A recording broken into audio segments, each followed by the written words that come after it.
Welcome back to our garden. You'll see behind me is our beautiful arch. An arch that was made by my husband and my kids for Mother's Day last year. This arch is made up of the beautiful passion vine. And today we're going to talk about 5 things you need to know about the passion vine before you get it. Number 1, the first thing you need to know if you're going to get a passion vine is it will bring you butterflies immediately, the same day. At least that's what happened for us. We brought it home and had it in a pot by our front door, and within the hour there was a Gulf fritillary butterfly just flying around.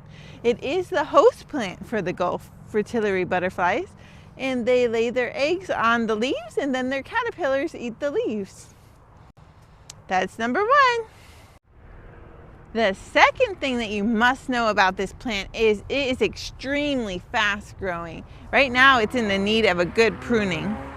We got 2 passion vines, one on each side of our arch for Mother's Day, which is in May, and by August the arch was completely full.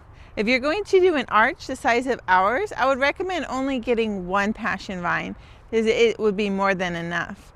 And it would be great for someone that has a chain link fence that you want to cover because it grows so fast.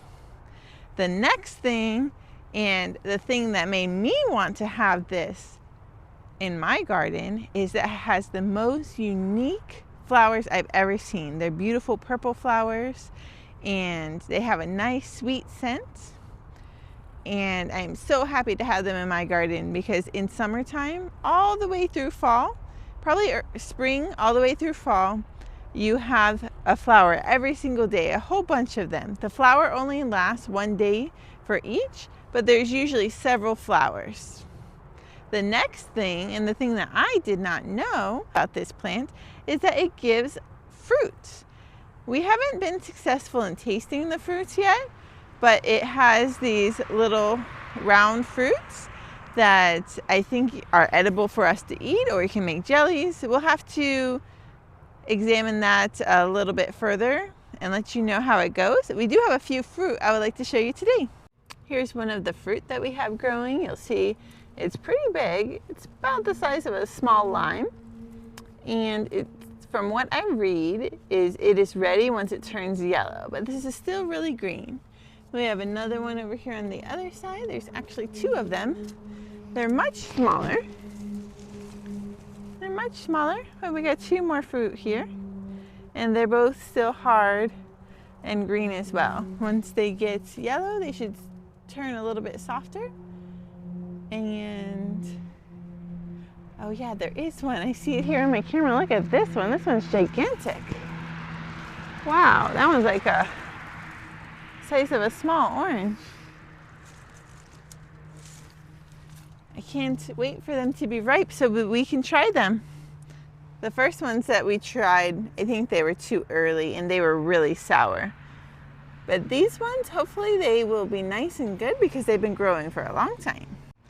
And the 5th and final thing that I think you must know before you get this plant is that it is mildly invasive actually, and it sprouts up sprouts from underneath of the ground from its root system. That's something that I was not aware of when I got this plant.